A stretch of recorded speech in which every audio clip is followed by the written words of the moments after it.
ಕರ್ತನ ನಾಮಕ್ಕೆ ಸ್ತೋತ್ರವಾಗ್ಲಿ. ಇನ್ನೊಂದು ಆವೃತ್ತಿ ಪ್ರಿಯರಾದ ನಿಮ್ಮೆಲ್ಲರ ಜೊತೆಗೆ ಅನ್ಯೋನ್ಯವಾಗಿರುವಂತ ಕರ್ತನನ್ನ ಆರಾಧಿಸುವಂತ ಮತ್ತು ವಾಕ್ಯ ಧ್ಯಾನವನ್ನ ಮಾಡುವಂತ ಅಮೂಲ್ಯ ಭಾಗ್ಯ ತಂದೆಯಾದ ದೇವರ ಕೃಪದಕ್ಕಾಗಿ ಆತನಿಗೆ ವಂದನೆ ಸಲ್ಲಿಸ್ತೇನೆ. ಮತ್ತು ಪ್ರಿಯರಾದ ಹಿರಿಯರೆಲ್ಲರೂ ಕೂಡ ಪ್ರೀತಿಪೂರ್ವಕವಾಗಿ ಆಮಂತ್ರಣಕ್ಕಾಗಿ ನಿಮಗೆ ವಂದನೆ ಸಲ್ಲಿಸ್ತೇನೆ. ಆ ಬಹಳ ಚಿರ ಪರಿಚಿತವಾಗಿರುವಂತಹ ಒಂದು ವಾಕ್ಯ ಭಾಗ ನಾವು ಧ್ಯಾನ ಮಾಡ್ಲಿಕ್ಕಿದ್ದೇವೆ. ಅದಕ್ಕಿಂತ ಮೊದಲು ಒಂದು ಪ್ರಶ್ನೆ ನಾನು ಕೇಳ್ತೇನೆ.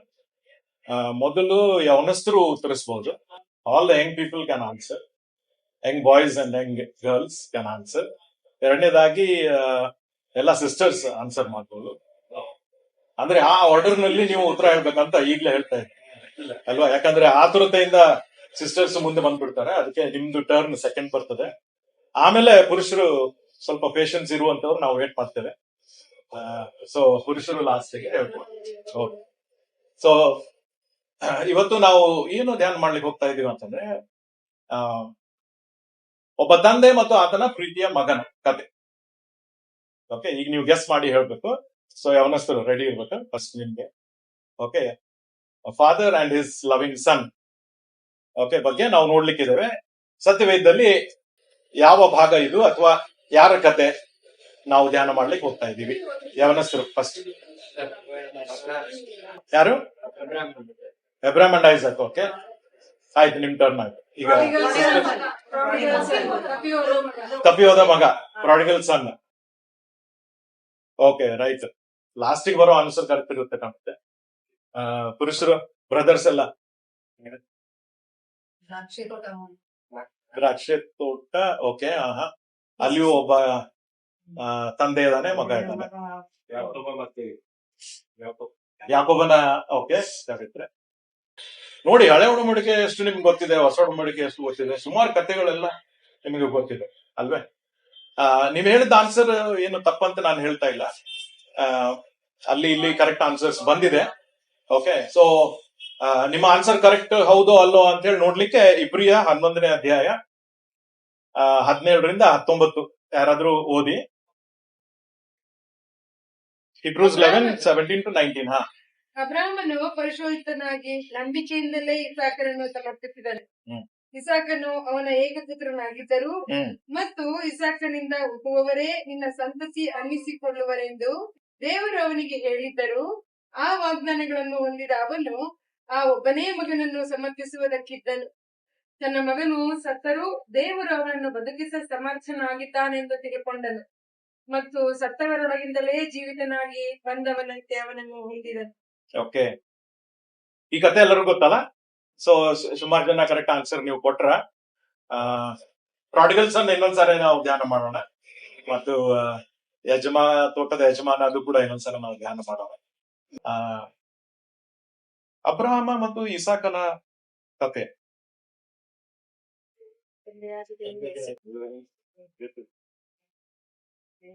ಅಲ್ವೇ? ಕರೆಕ್ಟ್ ಆನ್ಸರ್ ಹೇಳಿದ್ರ ಯಾರಾದ್ರೂ? ನಮಗೆ ಹೊರಗೆ ತೋರುವ ರೀತಿಯಲ್ಲಿ ಅಬ್ರಹಾಮ ಇಸಾಕನ ಕತೆ ಎಲ್ಲ ನಮಗೆ ಗೊತ್ತು, but it is just a shadow. ಅದು ಛಾಯೆ. It is a type. ಹೊಸ ಒಡಂಬಡಿಕೆಯಲ್ಲಿ ಮುಂದೆ ಆಗ್ಲಿಕ್ಕಿರುವಂತ, ನಿಜವಾಗಿ ನಡೆಯಲಿಕ್ಕಿರುವಂತ ಘಟನೆಯ ಒಂದು ಪ್ರತಿರೂಪ. ದೇವರು ಏನ್ ಮಾಡ್ತಾನೆ ಗೊತ್ತಾ? ಅವನು ಬೆಳಕನ್ನ ಕೊಡ್ತಾನೆ ನಮಗೆ. ಓಕೆ, ಹೇಗೆ? ಹಿಂದೆ ನಿಂತ್ಕೊಂಡು ಆತನು ಬೆಳಕು ಬಿಡಲ್ಲ, ಯಾಕಂದ್ರೆ ನಮ್ಮ ಮುಂದೆ ಇದ್ದಾನ ಅವನು. God lives in the future ಅಲ್ವೇ? So standing in the future, he gives us the light. ಅದೆಲ್ಲಿ ಬೀಳ್ತದೆ? ಶ್ಯಾಡೋ. ನಿಜವಾಗಿರುವಂತ ಸಂಗತಿಗಳ ಶ್ಯಾಡೋ ಇಲ್ಲಿ ಬೀಳ್ತದೆ. ನ್ಯೂ ಟೆಸ್ಟ್ಮೆಂಟಿನ ಶ್ಯಾಡೋಸ್ಗಳು ಓಲ್ಡ್ ಟೆಸ್ಟ್ಮೆಂಟ್ ನಲ್ಲಿ ಬೀಳ್ತವೆ. ನಿಜವಾಗಿ ನಡೆದ ಘಟನೆ ಯಾವುದು? ಶಿಲುಬೆಯ ಘಟನೆ. ತಂದೆಯಾದಂತ ದೇವರು ಮಗನಾದಂತ ಯೇಸು ಕ್ರಿಸ್ತನ ಕೈ ಹಿಡಿದು ಯಾವ ಬೆಟ್ಟದ ಮೇಲೆ ಕರ್ಕೊಂಡು ಹೋಗ್ತಾ ಇದ್ದಾನೆ? ಕಲ್ವಾರಿ ಬೆಟ್ಟದ ಮೇಲೆ ಕರ್ಕೊಂಡು ಹೋಗ್ತಾ ಇದ್ದಾನೆ. ಮಗನೇ ಸಿದ್ಧನಾಗು ಅಂತ ಹೇಳಿ ಅವನ ಕೈ ಕಟ್ತಾನೆ, ಶಿಲುಬೆಗೆ ಹಾಕ್ತಾನೆ.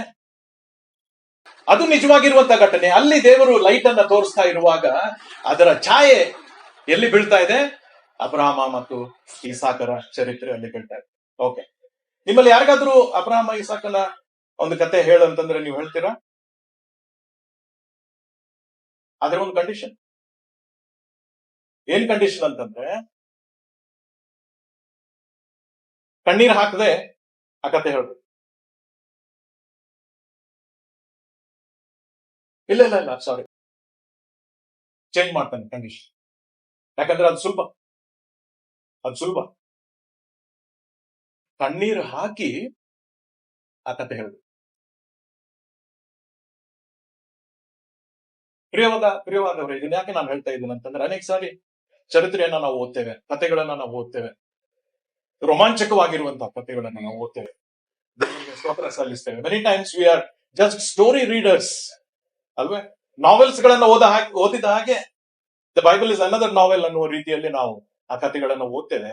ಅದರಲ್ಲಿರುವಂತಹ ನೈಜತೆಯನ್ನು, ಅದರಲ್ಲಿರುವ ಸತ್ವ ತಿಳ್ಕೊಳ್ಳಿಕ್ಕೆ ನಾವು ಸಿದ್ಧರಲ್ಲ. ಅಬ್ರಾಮ ಇಸಾಕರ ಚರಿತ್ರೆ, ಅವರ ಕತೆ ಅಲ್ವೇ, ಅದು ಕೇವಲ ಒಂದು ಛಾಯೆ. ಆ ಕಥೆಯನ್ನ ನಾವು ಹೇಳುವಾಗ ಕಣ್ಣೀರಿನಿಂದ ಹೇಳ್ಬೇಕು ಅಂತ ಹೇಳಿ ನಾನು ಕಂಡೀಷನ್ ಹಾಕುವಾಗ ಅದರ ಅರ್ಥ ಏನಂತಂದ್ರೆ, you identify yourself in that story. ತಂದೆ ಆದಂತ ದೇವರ ಮಗನಾದಂತ ತನ್ನ ಮಗನನ್ನ ಯೇಸು ಕ್ರಿಸ್ತನನ್ನ ಹಿಡ್ಕೊಂಡು ಯಾಕೆ ಹೋಗ್ತಾ ಇದ್ದಾನೆ? ಯಾಕಂದ್ರೆ ಆತನ ಸ್ಥಾನದಲ್ಲಿ ನೀನು ನಾನು ಇರ್ಬೇಕಾಗಿದೆ.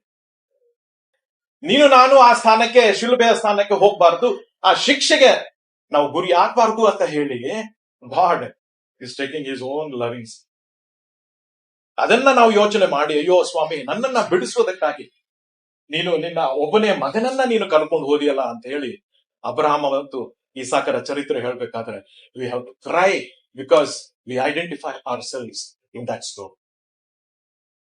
ಅದಕ್ಕೆ ನೋಡೋಣ, ಈ ಸಂದೇಶ ಮುಗಿಯೋದ್ರೊಳಗಾಗಿ ನಾವು ಎಷ್ಟು ಕಣ್ಣೀರ್ ಹಾಕ್ತೇವೆ ಅಂತ ಹೇಳಿ ನಾವು ನೋಡೋಣ. ನನ್ಗೂ ಕೂಡ ಈ ಧೈರ್ಯ ಇಲ್ಲ ಅಲ್ವೇ, ಕಣ್ಣೀರ್ ಹಾಕದೆ ಈ ಒಂದು ಚರಿತ್ರೆಯನ್ನ ಧ್ಯಾನ ಮಾಡುವುದಕ್ಕಾಗ್ಲಿ ಹೇಳೋದಕ್ಕಾಗ್ಲಿ ನನಗೆ ಧೈರ್ಯ ಇಲ್ಲ. ಬಟ್ ನಾನು ಬಹಳ ಪ್ರಾರ್ಥನೆ ಮಾಡಿ ಬಂದಿದ್ದೇನೆ, ಸ್ವಾಮಿ ನನ್ನ ಕಣ್ಣೀರುಗಳನ್ನ ತಡೆ ಹಿಡಿ, so that I can speak well ಅಂತ ಹೇಳಿ. ಓಕೆ, ಈಗ ಈ 17ರಿಂದ 19 ವಚನಗಳನ್ನ ನಾವು ಓದಿದ್ವು. ಸ್ವಲ್ಪ ಬೈಬಲ್ ಸ್ಟಡಿಯನ್ನ ನಾವು ಮಾಡೋಣ. ಏನಂತಂದ್ರೆ, ಇದರ ನಿಜವಾದಂತ ಒಂದು ಸ್ಟೋರಿ ಆದಿಕಾಂಡದಲ್ಲಿ ಎಲ್ಲಿದೆ? ಯಾವ ಅಧ್ಯಾಯ? 22ನೇ ಅಧ್ಯಾಯ. ಓಕೆ, ಜೆನೆಸಿಸ್ ಚಾಪ್ಟರ್ 22 ಅಲ್ಲಿ ನಾವು ಅದನ್ನ ನೋಡ್ತೇವೆ. ಈಗ ಒಮ್ಮೆಲೆ ಅದಕ್ಕೆ ಹೋಗಿ ನಾವು ಹೋಗೋದು ಬೇಡ. ಆದ್ರೆ ಈ ಒಂದು ಚರಿತ್ರೆಯಲ್ಲಿ ನಾವು ನಿಜವಾಗ್ಲೂ ನೋಡುವಂತ ಒಂದು ಚಿತ್ರ ಯಾವುದು ಅಂತಂದ್ರೆ, ನಾನು ಹೇಳಿದ ಹಾಗೆ ಮೋರಿಯ ಬೆಟ್ಟ ಮುಖ್ಯ ಅಲ್ಲ, ಅಬ್ರಹಾಮನ್ ಮುಖ್ಯ ಅಲ್ಲ, ಇಸಾಕನು ಮುಖ್ಯ ಅಲ್ಲ, ಆದ್ರೆ ಶಿಲುಬೆ ಮುಖ್ಯ. ತಂದೆ ಆದಂತ ದೇವರು ಮುಖ್ಯ, ಮಗನಾದಂತ ಯೇಸು ಕ್ರಿಸ್ತನು ಮುಖ್ಯ. ತಂದೆ ಆದಂತ ದೇವರ ಪ್ರೀತಿ ಮಗನ ಕಡೆ ಎಷ್ಟು ಅಪಾರವಾಗಿದೆ ಅದು ಮುಖ್ಯ. ಅದನ್ನ ನಾವು ಎತ್ತಿ ಹಿಡಿಯಲಿಕ್ಕೆ ನಾವು ಪ್ರಯತ್ನ ಮಾಡೋಣ. ಅದನ್ನ ನಾವು ಧ್ಯಾನ ಮಾಡ್ಲಿಕ್ಕೆ ನಾವು 4 ಪಾಯಿಂಟ್ಸ್ ಅನ್ನ ನಾವು ಸರಳವಾಗಿ ನೆನ್ಪಿಡ್ಲಿಕ್ಕೂ ಕೂಡ ಅದು ಅರ್ಥ ಆಗ್ತದೆ. So we will begin with studying a special person. Okay, ವಿಶೇಷವಾದಂತಹ ಒಬ್ಬ ವ್ಯಕ್ತಿಯನ್ನ ನಾವು ಅವನ ವ್ಯಕ್ತಿತ್ವವನ್ನ ಧ್ಯಾನ ಮಾಡುವುದರ ಮೂಲಕವಾಗಿ we will begin our study with a special person. ಅದಾದ್ಮೇಲೆ ಎರಡನೇದಾಗಿ we will come to a special place. Okay, ವಿಶೇಷವಾದಂತಹ ಒಂದು ಸ್ಥಳಕ್ಕೆ ನಾವು ಬರೋಣ. ಮೂರನೇದಾಗಿ we will see a specific purpose, ನಿರ್ದಿಷ್ಟವಾದಂತಹ ಒಂದು ಉದ್ದೇಶ ದೇವರದ್ದು ಏನಾಗಿತ್ತು ಅನ್ನೋದನ್ನ. ನಾಲ್ಕನೇದಾಗಿ we will come to a special promise, ವಿಶೇಷವಾದಂತಹ ಒಂದು ವಾಗ್ದಾನ ದೇವರು ಏನ್ ಕೊಟ್ಟಿದ್ದಾನೆ ಅನ್ನೋದನ್ನ ನಾವು ನೋಡೋಣ. ಹಾಗಿದ್ರೆ ಯಾರು ಸ್ಪೆಷಲ್ ಪರ್ಸನ್ ಈ ಕಥೆಯಲ್ಲಿ? ನೋಡಿ, ಜಾಣರಾಗ್ಬಿಟ್ರಿ ನೀವು ಅಲ್ವೇ? ಕರೆಕ್ಟ್, ಯೇಸು ಸ್ವಾಮಿ. ಆದ್ರೆ ಈ ಕತೆ ನಾವು ಓದ್ಬೇಕಾದ್ರೆ ಯೇಸ್ವಾಮಿ ಹೆಸರು ಎಲ್ಲೂ ಬರಲ್ಲ ಅಲ್ವೇ? ಅದಕ್ಕೆ ನಾವ್ ಏನ್ ಮಾಡೋಣ? ಯಾರ ಹೆಸರು ತಗೊಳ್ಳೋಣ? ಇಸಾಕನ. ಕರೆಕ್ಟ್ ನೋಡಿ ಅಲ್ವೇ? ಅರ್ಥ ಆಗ್ಲಿಕ್ಕೆ ಈ ಒಂದು ಪದವನ್ನ, ಪರಿಚಯವನ್ನ ನಾವು ಧ್ಯಾನ ಮಾಡ್ತಾ ಇರುವಾಗ ನಮ್ಗೆ ಅರ್ಥ ಆಗ್ಬೋದು. ಹಾಗಿದ್ರೆ 22ನೇ ಅಧ್ಯಾಯ, ಜೆನೆಸಿಸ್ ಚಾಪ್ಟರ್ 22 ಫಸ್ಟ್ 2 ವರ್ಸಸ್ ಯಾರಾದ್ರೂ ಓದ್ತೀರಾ? ಈ ಸಂಗತಿಗಳನ್ನು ಆದ ಮೇಲೆ ದೇವರು ಅಬ್ರಹಾಮನನ್ನು ಪರಿಶೋಧಿಸಿದರು. ಹೇಗೆಂದರೆ ಆತನು ಅವನನ್ನು ಅಬ್ರಹಾಮನೇ ಎಂದು ಕರೆಯಲು ಅವನು ಇಗೋ ಇದ್ದೇನೆ ಅಂದನು. ಆಗ ಆತನು ನಿನಗೆ ಪ್ರಿಯನಾಗಿರುವ ಒಬ್ಬನೇ ಮಗನಾದ ಈಸಾಕನನ್ನು ತೆಗೆದುಕೊಂಡು ಮೋರಿಯಾ ದೇಶಕ್ಕೆ ಹೋಗಿ ಅಲ್ಲಿ ಅವನನ್ನು ನಾನು ಹೇಳುವ ಒಂದು ಬೆಟ್ಟದ ಮೇಲೆ ಸರ್ವಾಂಗ ಹೋಮವಾಗಿ ಅರ್ಪಿಸಬೇಕು ಅಂದನು. ಸಾಕು. ಓಕೆ, ಈಗ ನಾವ್ ಏನ್ ಮಾಡೋಣ ಅಂತಂದ್ರೆ, ಇಸಾಕನನ್ನ ನಾವು ಧ್ಯಾನ ಮಾಡ್ಬೇಕಾದ್ರೆ ಯಾರನ್ನ ನಾವು ಮನಸ್ಸಿನಲ್ಲಿ ಇಟ್ಕೊಳ್ಬೇಕು? ಯೇಸು ಕ್ರಿಸ್ತನ. ಓಕೆ, ನೋಡಿ, ದೇವರು ಇತಿಹಾಸವನ್ನ ಹೇಗೆ ಸುಂದರವಾಗಿ ನಿರ್ಮಿಸಿದ್ದಾನೆ ಅಂತಂದ್ರೆ, ಯೇಸು ಸ್ವಾಮಿ ಆತನು ಈ ಲೋಕದಲ್ಲಿ ಹೇಗೆ ಬಂದ, ಆತನ ಗುಣಲಕ್ಷಣಗಳು ಏನೇನಾಗಿದ್ದು ಅಂತವುಗಳನ್ನ ಇಸಾಕನ ಜೀವಿತದಲ್ಲಿ ಕೂಡ ಕೆಲವುಗಳನ್ನ ಇಟ್ಬಿಟ್ಟಿದ್ದಾನೆ. ಓಕೆ, ಸೊ ಇಸಾಕನ ಜೀವಿತ ನಾವು ಸ್ಟಡಿ ಮಾಡುವಾಗ we also C similarities in the life of Jesus, ಅಥವಾ ಆಪೋಸಿಟ್ ಆಗಿ ಯೇಸುವಿನ ಜೀವಿತದಲ್ಲಿ ನಾವು ನೋಡುವಂತ ಸಂಗತಿಗಳನ್ನ ಆ ಸಿಮಿಲಾರಿಟೀಸ್ ಇಸಾಕನ ಜೀವಿತದಲ್ಲಿ ಕೂಡ ಇದೆ. ಓಕೆ, ಅನೇಕ ವಿಧಗಳಲ್ಲಿ Isaac is a picture of Jesus. Okay, ವಿಧವಾಗಿ ಅಥವಾ ವಿವಿಧವಾಗಿ ನಾವು ನೋಡುವಾಗ ಯೇಸು ಕ್ರಿಸ್ತನ ಒಂದು ಚಿತ್ರ ಯಾರಾಗಿದ್ದಾರೆ? ಇಸಾಕನು ಆಗಿದ್ದಾನೆ. ಓಕೆ, ಹೇಗೆ ಅಂತ ಹೇಳಿ ನಾವು ಕ್ವಿಕ್ ಆಗಿ ನೋಡೋಣ, ಯಾಕಂದ್ರೆ ನಮಗೆಲ್ಲರಿಗೂ ಗೊತ್ತಿದೆ. ಆತನ ಇಸಾಕನ ಜನನ ಹೇಗಾಯ್ತು? ಮಿರಾಕ್ಯುಲಸ್, ಸರಳವಾಗಿ ಆಯ್ತಾ? ಅಲ್ವೇ? ಸುರ್ಜಿತ್ತು ಮತ್ತೆ ಈಗ ದಿವ್ಯಾ ಅಲ್ವಾ? ಸರಳವಾಗಿ ಅಲ್ವೇ? ಸುರ್ಜಿತ್ತು ಮತ್ತು ದಿವ್ಯಾಗೆ 90ನೇ ವಯಸ್ಸಲ್ಲಿ ಒಂದ್ ವೇಳೆ ಗರ್ಭಿಣಿ ಆಗಿದ್ರೆ ಅದು ಮಿರಾಕ್ಯುಲಸ್. ಇಸಾಕನ ಜೀವಿತದಲ್ಲಿ ಹಾಗೆ ಆಯ್ತು. ನಾರ್ಮಲ್ ಅಲ್ಲ ಇದು, ಅಲ್ವೇ? ಅದಕ್ಕೆ ಸಾರಳ ಏನ್ ಮಾಡ್ಬಿಟ್ಲು? ಹಾಕ್ಬಿಟ್ಲು. ಏನಿದೆ? ಯಾರು ಏನ್ ಹೇಳ್ತಾ ಇದ್ದಾನಪ್ಪ? ಜೋಕ್ ಹೇಳ್ತಾ ಇದ್ದಾನೆ, ಅವನು ಹ್ಯೂಮರ್ ಹೇಳ್ತಾ ಇದ್ದಾನೆ ಅಂತ. ಅದೇ ರೀತಿಯಲ್ಲಿ ಯೇಸು ಕ್ರಿಸ್ತನ ಜನನ ಅದೇನು ಅಂತಿಂತ ಜನನ ಅಲ್ಲ. ಕನ್ನಿಕೆಯಲ್ಲಿ ಹುಟ್ಟಿದ, ಕರೆಕ್ಟ್, ಆದ್ರೆ ಪುರುಷನ ಸಂಕಲ್ಪ ಇಲ್ಲದೆ. ಸೊ ಇಸಾಕನ ಒಂದು ಜನನ ಮಿರಾಕ್ಯುಲಸ್ ಆಗಿತ್ತು, ಯೇಸುವಿನ ಜನನ ಕೂಡ ಅದು ಮಿರಾಕ್ಯುಲಸ್ ಆಗಿತ್ತು. ಎರಡನೇದಾಗಿ ಯಾವಾಗ ಹುಟ್ಟಬೇಕು ಅನ್ನೋದು ಕೂಡ ನಿರ್ಣಯ ಆಗಿತ್ತು, ಅಲ್ವೇ? ಆದಿಕಾಂಡ 21 ನೋಡಿ, 21 ಮೊದಲ 2 ವಚನಗಳು.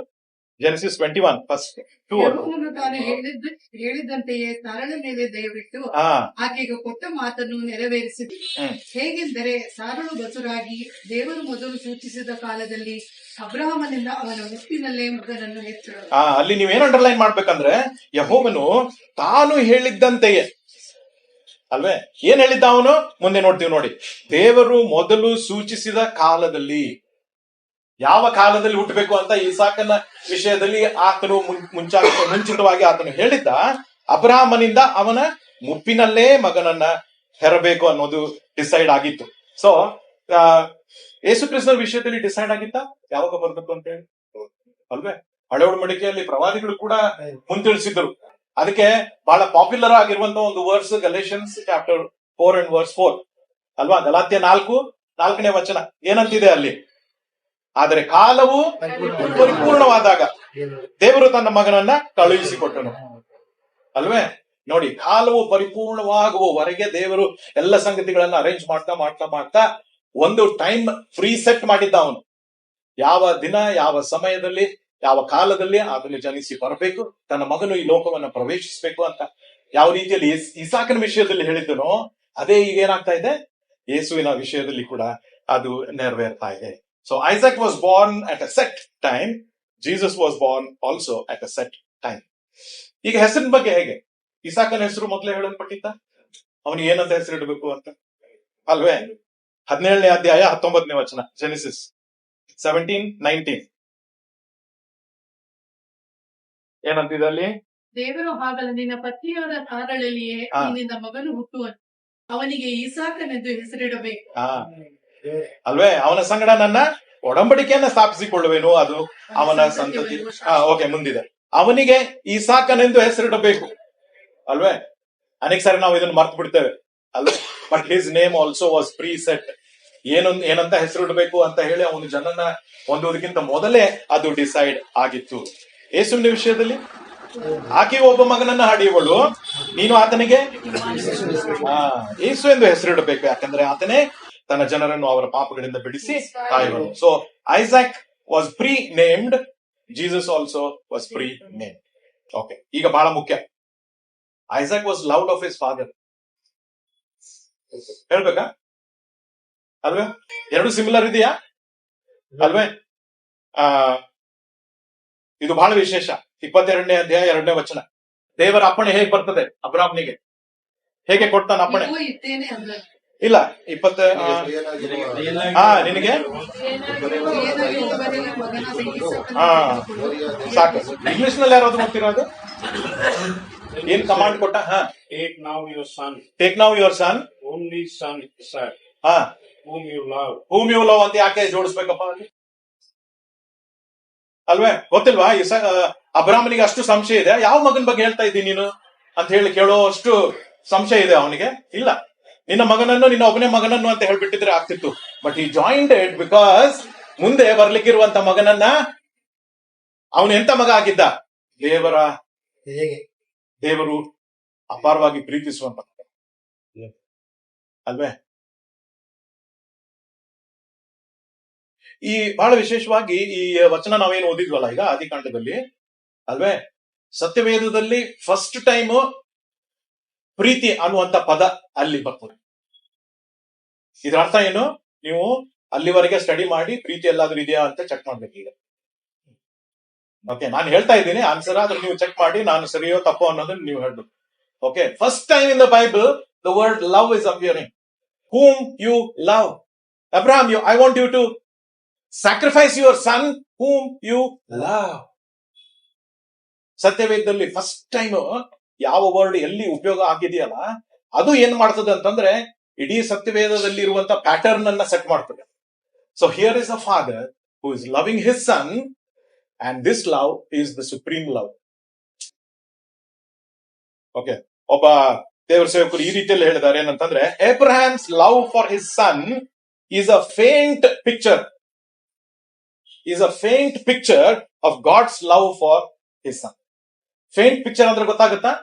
ಅಂದ್ರೆ ಬಹಳ ತಿಳಿಯಾಗಿರುವಂತ, ಡೈಲ್ಯೂಟ್ ಆಗಿರುವಂತ, ಮಸುಕಾದಂತ ಒಂದು ಪ್ರೀತಿ, ಅಬ್ರಾಮನ ಪ್ರೀತಿ ತನ್ನ ಮಗನ ಕಡೆಗೆ. ಇದರ ಅರ್ಥ ಏನಂತಂದ್ರೆ, ಅಬ್ರಾಮನು ತನ್ನ ಮಗನನ್ನ ಚೆನ್ನಾಗಿ ಪ್ರೀತಿ ಮಾಡಿದ ನಿಜ, ಆದ್ರೆ ಅದನ್ನ ಎತ್ತಿ ಹಿಡಿಬೇಡಿ ಹೆಚ್ಚು. Don't exaggerate or don't magnify the love of Abraham towards his son. No. Because 1,000 times more, 100 ಸಾರೆ, 1000 ಸಾರೆ, ಅಲ್ವೇ 1,000,000 ಸಾರೆ ಹೆಚ್ಚು ಒಬ್ಬ ತಂದೆ ತನ್ನ ಮಗನನ್ನ ಪ್ರೀತಿ ಮಾಡುವಂತದ್ದು ಮುಂದೆ ಬರ್ಲಿಕ್ಕಿದೆ. ಆದ್ರೆ ಇದು ಕೇವಲ ಶಾಡೋ, ಒಂದು ಪ್ರತಿರೂಪ. So Isaac was loved by his father. Okay, ಇನ್ನೊಂದೇನಂದ್ರೆ Isaac is called Abraham's only son. ನೋಡಿದ್ರ ಅದು? ನೋಡಿ, ಇವೆಲ್ಲ ಸಿಮಿಲಾರಿಟೀಸ್. ಯೇಸು ಕೂಡ ದೇವರ ಒಬ್ಬನೇ ಮಗ. ಯೋಹನ 3:16 ನಾವು ನೋಡಿದ್ರೆ. ಇನ್ನೊಂದು ಸಿಮಿಲಾರಿಟಿ ಅಂದ್ರೆ Isaac was offered up as a sacrifice. ಎಲ್ರಿಗೂ ಗೊತ್ತಿದೆ, Jesus was also offered up as a sacrifice. Last and crowning victorious Isaac was raised from the dead. ಅಲ್ವಾ? ಇಸಾಕನು ಸತ್ತವರೊಳಗಿಂದ ಬದುಕಿ ಬಂದನು, ಅಲ್ವೇ? ಅದನ್ನು ಸಾಯ್ಲಿಲ್ಲ ನಿಜವಾಗ್ಲು, ಆದ್ರೆ ಅದನ್ನ ನಾವು ಸ್ಟಡಿ ಮಾಡುವಾಗ ಗೊತ್ತಾಗುತ್ತೆ. he was resurrected almost. ಯೇಸು ಕ್ರಿಸ್ತನು ಯಾವ ರೀತಿಯಲ್ಲಿ ಆತನು ರಿಸರೆಕ್ಷನ್ ಪಡೀಲಿಕ್ಕಿದ್ದನೋ ಅದನ್ನೇ ಈಗ ಇಸಾಕನು ತನ್ನ ಜೀವಿತದಲ್ಲಿ ಆತನು ಮಾಡ್ತಾ ಇದ್ದಾನೆ. ಇದು ಹೇಗೆ ಸತ್ಯ? ಒಂದು ಸಿಮಿಲಾರಿಟಿ ಸರಿಯೋ ತಪ್ಪೋ ಅಂತ ನೀವು ಹೇಳಿ. ಯೇಸು ಸ್ವಾಮಿ ಆತನು ಸತ್ತ, ಉಣಲ್ಪಟ್ಟ ಮತ್ತು ಮೃತ್ಯುಂಜಯನಾಗಿ ಎದ್ದ. ಎಷ್ಟು ದಿವಸ ಆಯ್ತು? 3 ಇಸಾಕನ ಜೀವಿತದಲ್ಲಿ 3 ದಿವಸ ಪ್ರಯಾಣ ಮಾಡಿದ. ಆದ್ರೆ ಇಸಾಕ ಬದುಕಿದ್ದಲ್ಲ ಪ್ರಯಾಣ ಮಾಡುವಾಗ. ಅವನ್ ಸತ್ತ ಅಂತ ಹೇಗೆ ಹೇಳ್ಬೋದು? ಸತ್ತಿದ್ನ ಅವನು. ಎಕ್ಸಾಕ್ಟ್ಲಿ. ಯಾರ ದೃಷ್ಟಿಯಲ್ಲಿ ಇಸಾಕನು ಸತ್ತವನೇ? ಅಬ್ರಾಮನ. ನನ್ನ ಪ್ರಿಯರೇ, ಒಬಿಡಿಯನ್ಸ್ ಅನ್ನೋದನ್ನ ನಾವು ಕಲಿಯೋದಾಗಿದ್ರೆ ಅಬ್ರಾಮನಿಂದ ಕಲಿಬೇಕು. ದೇವರಿಂದ ಅಪ್ಪಣೆ ಪಡಿತಾ ಇದ್ದಾನೆ, ಅಬ್ರಾಮನೇ ನಿನ್ನ ಮಗನನ್ನು, ನಿನ್ನ ಒಬ್ಬನೇ ಮಗನನ್ನ, ನೀನು ಪ್ರೀತಿ ಮಾಡುವಂತ ನಿನ್ನ ಮಗನನ್ನ ನೀನು ನನಗೆ ಬಲಿ ಅರ್ಪಿಸ್ಬೇಕು. Yes Lord. ನೆಕ್ಸ್ಟ್ ಮೂಮೆಂಟ್, ಸ್ವಾಮಿ 7 days ಟೈಮ್ 24/7 ನಾನು ಪ್ರಾರ್ಥನೆ ಮಾಡ್ತೇನೆ, ಫಾಸ್ಟಿಂಗ್ ಪ್ರೇಯರ್ ಮಾಡಿ, I will decide and I will tell you. ಇಲ್ಲ, God is telling it, I am obeying it, that's all. ಅಂತ ಒಬಿಡಿಯನ್ಸ್ ಇದೆಯಾ ನಮ್ಗೆ? ಸೊ ಅಂತ ಒಬಿಡಿಯನ್ಸ್ ಅಬ್ರಹಾಮನು ದೇವರಿಗೆ ತೋರಿಸಿದಾಗ ಏನಾಯ್ತು ಗೊತ್ತಾ? Isaac was dead for it. ಇಸಾಕನ ಅಬ್ರಹಾಮನ ಮನಸ್ಸಿನಲ್ಲಿ ಅಥವಾ ಹೃದಯದಲ್ಲಿ ಏನಂತ ಅವನು ನೋಡ್ತಾ ಇದ್ದಾನೆ? ಇಸಾಕನನ್ನೀಗ ಇವನ್ ಸತ್ತವನೇ. ನಡಿಯಪ್ಪ ಮಗನೇ, ನೀನ್ ಸತ್ತವನೇ, ನಿನ್ನ ಬಲಿ ಅರ್ಪಿಸ್ಲಿಕ್ಕೆ ನಾನು ಕರ್ಕೊಂಡು ಹೋಗ್ತಾ ಇದ್ದೀನಿ, ನಡಿ, ನನ್ನ ಪಾಲಿಗೆ ನೀನು ಸತ್ತ. So 3 days. As far as Abraham was concerned, he was dead. ಅಲ್ವೇ? ಆಮೇಲೆ ಅಲ್ಲಿ ಹೋಗಿ ಅವರು ಆ ಬೆಟ್ಟವನ್ನು ಮುಟ್ಟಿದಾಗ ಎಷ್ಟನೇ ದಿವಸ ಅದು? 3ನೇ ದಿವಸ. And that was the day of resurrection for Isaac. Okay, so ಆ ಸಿಮಿಲಾರಿಟಿ ಕೂಡ ಅದರಲ್ಲಿ ಬಂತು. ಇನ್ನು ಸ್ಪೆಸಿಫಿಕ್ ಪ್ಲೇಸಿಗೆ ನಾವು ಬರೋಣ, ಬೇಗ ಹೋಗೋಣ. ಓಕೆ, ಇದನ್ನ ನಾವು ಲಾಸ್ಟಿಗೆ ಬಂದ ಹಾಗೆ ಇದು ಕ್ಲೈಮ್ಯಾಕ್ಸ್ ಬರ್ತದೆ. Okay, so let us not miss that. ಮೊದಲೇದಾಗಿ ನಾವು ನೋಡಿದ್ದು special person, that is not just Isaac but it is Jesus Christ. ಎರಡನೇದಾಗಿ ಸ್ಪೆಸಿಫಿಕ್ ಪ್ಲೇಸ್, ಯಾವ ಸ್ಥಳಕ್ಕೆ ಈಗ ಅಬ್ರಾಮನು ಕರ್ಕೊಂಡು ಹೋಗಂತ ಹೇಳ್ತಾ ಇದ್ದಾನೆ. ಎರಡನೇ ವಚನ ಓದಿ 22. ನಿನಗೆ ಪ್ರಿಯನಾಗಿರುವ ಒಬ್ಬನೇ ಮಗನಾದ ಈಸಾಕನನ್ನು ತೆಗೆದುಕೊಂಡು ಮೊರಿಯಾ ದೇಶಕ್ಕೆ ಹೋಗಿ ಅಲ್ಲಿ ಅವನನ್ನು ನಾನು ಹೇಳುವ ಒಂದು ಬೆಟ್ಟದ ಮೇಲೆ ಸರ್ವಾಂಗ ಹೋಮವಾಗಿ ಅರ್ಪಿಸಬೇಕು ಅಲ್ಲ. ಎಲ್ಲಿಗೆ ಹೋಗ್ಬೇಕು? ಮೋರಿಯಾ ದೇಶಕ್ಕೆ ಹೋಗಿ ಅಲ್ಲಿ. ಓಕೆ, ಇಲ್ಲಿ ಸಿಮಿಲಾರಿಟಿ ಇದೆಯಾ? ಯೇಸು ಕ್ರಿಸ್ತನು ಕ್ರೂಶಿಸಲ್ಪಟ್ಟದ್ದು ಕಲ್ವಾರಿ ಬೆಟ್ಟ ಅಲ್ವಾ? ಅದು ಮೋರಿಯಾ ಅನ್ನೋ ಒಂದು ಈ ದೇಶ ಅಂತ ಏನಿದೆಯಲ್ಲ, ಅಥವಾ ಇದು ಒಂದು ಮೌಂಟೇನ್ ರೇಂಜ್. ಇದು ಮೊರಾಯ ಅಂತಂದ್ರೆ ಕೇವಲ ಒಂದು ಮೌಂಟ್ ಮೊರಾಯ, ಒಂದೇ ಸಿಂಗಲ್ ಮೌಂಟೇನ್ ಅಲ್ಲ, ಅದು it is a range of mountains. ಈ ಮೌಂಟೇನ್ ರೇಂಜ್ ಅಲ್ಲಿ ಕಲ್ವಾರಿ ಆಲ್ಸೋ ಇಸ್ ಒನ್. ಯೇಸು ಸ್ವಾಮಿ ಕ್ರೂಶಿಸಲ್ಪಟ್ಟಂತ ಕಲ್ವಾರಿ ಕೂಡ ಒಂದು ಅದಾಗಿತ್ತು. Okay, so a specific place, God had a specific place that he wanted Abraham. Okay, ಲೂಕ 23 ನಾವು ನೋಡ್ತೇವೆ 33ನೇ ವಚನ. ಅವರು ಕಪಾಲವೆಂಬ ಸ್ಥಳಕ್ಕೆ ಬಂದಾಗ ಅಲ್ಲಿ ಆತನನ್ನು, ಆ ದುಷ್ಕರ್ಮಿಗಳನ್ನು ಶಿಲುಬೆಗೆ ಹಾಕಿದರು. ಒಬ್ಬನನ್ನು ಆತನ ಬಲಗಡೆಯಲ್ಲಿ, ಒಬ್ಬನನ್ನು ಆತನ ಎಡಗಡೆಯಲ್ಲಿ ಹಾಕಿದರು. ಈ ಪ್ಲೇಸ್ ಬಗ್ಗೆ ನಾವು ಹೆಚ್ಚು ಧ್ಯಾನ ಮಾಡೋದು ಬೇಡ. ಆದ್ರೆ ಒಂದು ಸತ್ಯ ನಾವು ನೆನ್ಪಿಡೋಣ, ಏನಂದ್ರೆ god is a God of specifics. Okay, ತನ್ನ ಮಗನ ವಿಷಯದಲ್ಲಿ ಆಗ್ಲಿ, ರಕ್ಷಣೆಯ ಯೋಜನೆಯ ವಿಷಯದಲ್ಲಿ ಆಗ್ಲಿ ಆತನು ಬಂದಾಗ god doesn't play with things. ಸುಮ್ಮನೆ ಏನೋ ಮನಸ್ಸಿಗೆ ಬಂದ ಹಾಗೆ ಮೂಡ್ ಪ್ರಕಾರ ಅಲ್ಲ ಅವನು ಮಾಡೋದು. ಹಿ is a very well planned god.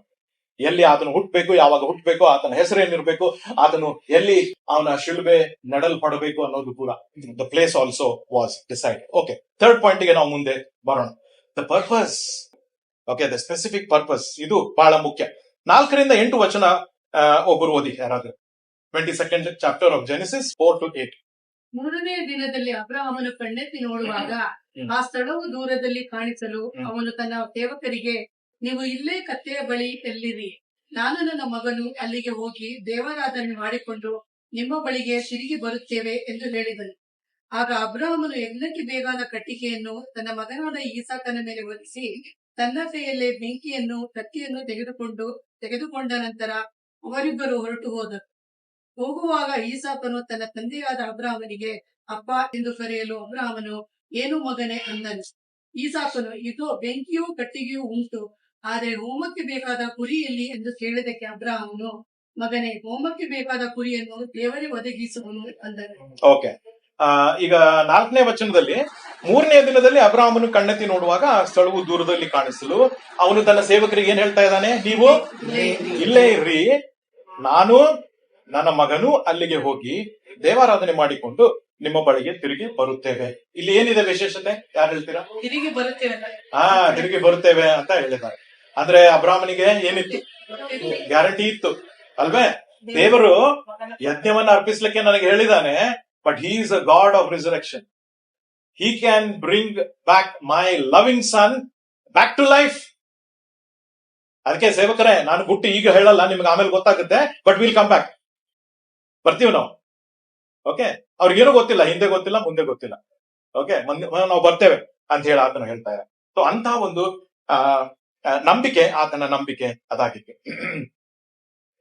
ಇನ್ನೊಂದು ಬಹಳ ವಿಶೇಷ ಏನಂತಂದ್ರೆ, ತಂದೆ ಮಗನ ಹೊರತಾಗಿ ಬೇರೆ ಯಾರು ಕೂಡ ಪ್ರಯಾಣ ಮಾಡದಂತ ಅಥವಾ ನೋಡದೇ ಇರುವಂತ ಒಂದು ಸ್ಥಳಕ್ಕೆ ಹೋಗ್ತಾ ಇದ್ರು. ಅರ್ಥ ಆಯ್ತಾ? ಮೋರಿಯಾ ಬೆಟ್ಟದ ಮೇಲೆ ಎಷ್ಟು ಜನ ಇದ್ದಾರೆ ಈಗ? ಸೇವಕರು ಯಾಕಿಲ್ಲ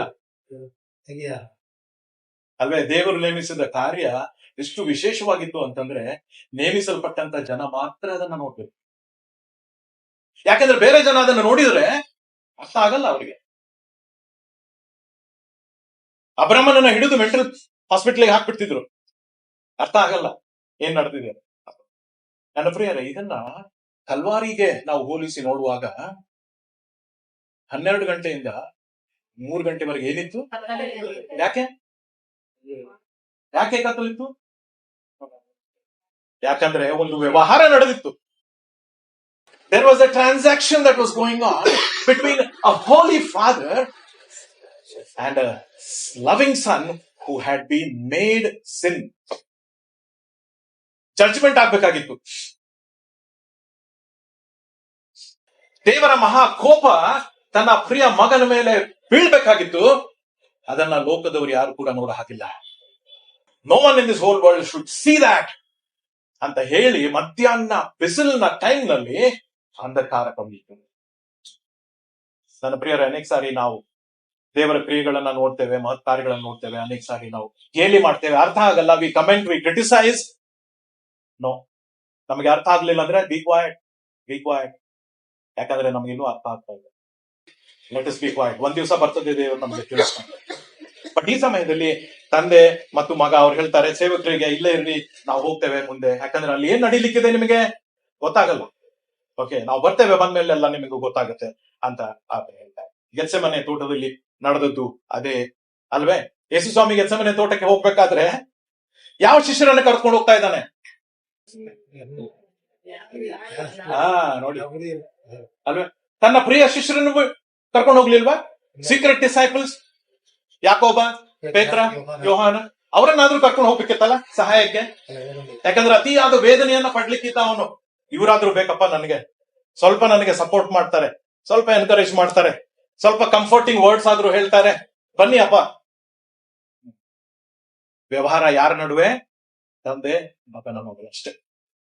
no man was suppose to see what was going on either in Gethsemane or on Calvary. Okay, ಈಗ ಇನ್ನು ಸ್ವಲ್ಪ ಡೀಪ್ ಹೋಗ್ತಾ ಇದ್ದೇವೆ. ಇಸಾಕನು ನೋಡ್ತಾ ಇದ್ದಾನೆ, ಏನೇನಿದೆ? ಕಟ್ಟಿಗೆ ಇದೆ, ಬೆಂಕಿ ಇದೆ ಅಲ್ವೇ? ಇಸಾಕನು ತನ್ನ ತಂದೆಯಾದ ಅಬ್ರಾಹ್ಮನಿಗೆ ಒಂದು ಪ್ರಶ್ನೆಯನ್ನ ಕೇಳ್ತಾ ಇದ್ದಾನೆ ಅಲ್ವಾ? ಅಪ್ಪ ಎಂದು ಕರೆಯಲಿಕ್ಕೆ ಹೋಗುವಾಗ ಅಬ್ರಾಹ್ಮನಿಗೆ ಗೊತ್ತಾಯ್ತು, ಹಾರ್ಟ್ ಬೀಟ್ ಈಗ ಫಾಸ್ಟ್ ಆಯ್ತು ಅಲ್ವೇ? ಪ್ರೆಷರ್ ಇನ್ಕ್ರೀಸ್ ಆಯ್ತು. ಯಾಕಂದ್ರೆ ಇಸಾಕನು ಏನ್ ಪ್ರಶ್ನೆ ಕೇಳಲಿಕ್ಕಿದ್ದಾನೆ ಅನ್ನೋದು ಆತನಿಗೆ ಗೊತ್ತು, ಉತ್ತರ ಏನ್ ಹೇಳ್ಬೇಕು ಗೊತ್ತಿಲ್ಲ. ಅದಕ್ಕೆ ಏನಪ್ಪ ಮಗನೆ ಅಂತ ಕೇಳುವಾಗ, ಈಗ ಬೆಂಕಿ ಇದೆ, ಕಟ್ಟಿಗೆ ಇದೆ, ಅದ್ರ ನೀನು ಒಂದು ಮರ್ತ್ಬಿಟ್ಟಿ, ನೀನು ಒಂದು ಕರ್ಕೊಂಡು ತಗೊಂಡ್ ಬರೋದು ಮರ್ತ್ಬಿಟ್ಟಿಯಾ? ನೀನು ಹೋಗ್ಬಿಡೋಣ ವಾಪಸ್ಸು ತಗೊಂಡ್ ಬರ್ಲಿಕ್ಕೆ. ಹೋಮಕ್ಕೆ ಬೇಕಾದ ಕುರಿ. ಅಬ್ರಾಹ್ಮನು ಕೇಳಿದ ಈ ಪ್ರಶ್ನೆ, ಉತ್ತರ ಗೊತ್ತಾ ಅವನಿಗೆ? ಉತ್ತರ ಗೊತ್ತಾ? ಉತ್ತರ ಗೊತ್ತು, ಹೇಳ್ಬೋದಾ? ಯಾಕೆ ಹೇಳಲಿಕ್ಕೆ ಬರಲ್ಲ? ಧೈರ್ಯ ಇಲ್ಲ. ಯಾಕೆ? ಎಲ್ಲಿ ಪ್ರೀತಿ ಹೆಚ್ಚೋ ಅಲ್ಲಿ ಧೈರ್ಯ ಕಡಿಮೆ. ಬಹಳ ಪ್ರೀತಿಸ್ತಾ ಇದ್ದಾನೆ ಮಗನನ್ನ. ನಾನು ಈ ನಿಜ ಸಂಗತಿಯನ್ನ ಈ ಪ್ರಿಯ ಮಗನಿಗೆ ಹೇಳ್ಬಿಟ್ರೆ ಅವನು ದುಃಖಿಸಿ ಅಳೋದನ್ನ ನನಗ್ ನೋಡ್ಲಿಕ್ಕೆ ಆಗಲ್ಲ. ಅದಕ್ಕೆ ಗಪ್ಚುಪ್ ಇರ್ಲಿಲ್ಲ ಅವನು ಅಲ್ವೇ? ಇವತ್ತಿನ ದಿವಸ ಲೋಕದಾದ್ಯಂತ, ಜಗತ್ತಿನಾದ್ಯಂತ ಅತಿ ಶ್ರೇಷ್ಠವಾಗಿ ಹೊರಟು ಹೋಗಿರುವಂತಹ ಒಂದು ಸ್ಟೇಟ್ಮೆಂಟ್ ಅನ್ನ ಆತನು ಹೇಳಿದ, ಗಾಡ್ ವಿಲ್ ಪ್ರೊವೈಡ್. ದೇವರೇ ಒದಗಿಸಿ. ಅರ್ಥ ಆಯ್ತಾ ಇಸಾಕನಿಗೆ? ಅರ್ಥ ಆಯ್ತು. Because the son knew that his father was the father of faith. ನಂಬಿಕೆಯ ಮನುಷ್ಯನ ನನ್ನ ಅಪ್ಪ. ಅವನೇನ್ ನಂಬ್ತಾನೆ ಅದು ಸತ್ಯ. ದೇವರು ಒದಗಿಸ್ತಾನೆ ಅಂತ ಹೇಳಿ ನನ್ನ ಅಪ್ಪ ಹೇಳ್ತಾ ಇರ್ಬೇಕಾದ್ರೆ ಇಟ್ ಇಸ್ 100% ಟ್ರೂ. ದೇವರು ಒದಗಿಸ್ತಾನೆ, ಹೇಗೆ ಒದಗಿಸ್ತಾನೆ, ಎಲ್ಲಿಂದ ಒದಗಿಸ್ತಾನೆ ನನಗೆ ಗೊತ್ತಿಲ್ಲ, ಬಟ್ ಐ ಬಿಲೀವ್ ಇಟ್ ಅಂತ ಹೇಳುವಷ್ಟು ನಂಬಿಕೆ ತಂದೆ ತನ್ನ ಮಗನಲ್ಲಿ ಹಾಕಿಬಿಟ್ಟಿದ್ದ ಅಲ್ವೇ? ಈಗ ಸ್ವಲ್ಪ ನಾವು ಪಾಸ್ ಮಾಡಿ ಎರಡು ಸಂಗತಿಗಳನ್ನು ಯೋಚನೆ ಮಾಡಬೇಕು. ಇಸಾಕನಿಗೆ ಗೊತ್ತಿದ್ದ ಅವನೇ ಯಜ್ಞದ ಬಲಿ ಅಂತ?